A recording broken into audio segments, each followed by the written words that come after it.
आएंगे हम वही खवाएंगे।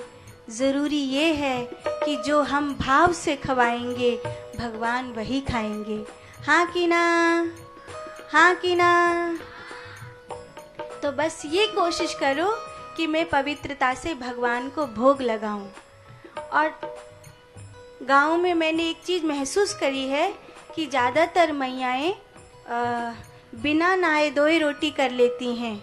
बिना नहाए धोए अगर रोटी करोगी तो भगवान को भोग कैसे लगाओगी? भगवान को भोग अगर अपने घर के अन्न को लगाना चाहो तो स्नान करके ही रोटी बनाओ, तभी भगवान को भोग लगेगा।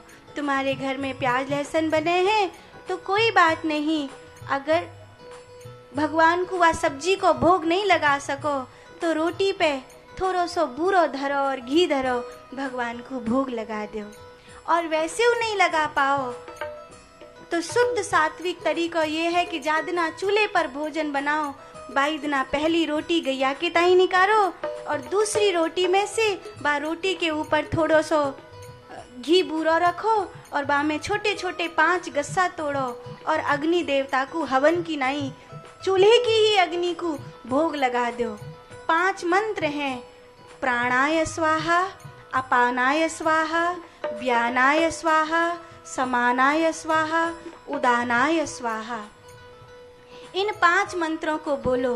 अगर ये 5 मंत्र नहीं हो, याद नहीं हो, प्राण, अपान, समान, उदान, व्यान, ये 5 शब्द आपको याद नहीं हो तो लिख के रख लो। फिर भी अगर नहीं समझ में आए तो भगवान से कह दो, भगवान मुँह पे मंत्र तो बोलो नहीं जा रहा पर तुम ऐसे ही भोग लगा लो। और अग्नि देवता को हवन की नाई 5 गस्सन को भोग लगाओ और फिर थोड़ा सो जल लेके चूल्हे की कोने पर ही वह जल को अपने हाथ से छोड़ दो। देखो जैसे हवन करवे पे काऊ मनुष्य को पुण्य मिले है, वैसा ही पुण्य आपको अग्नि देवता में अपने घर के अन्न को भोग लगावे ते प्राप्त होगा। मैया बात समझ में आई?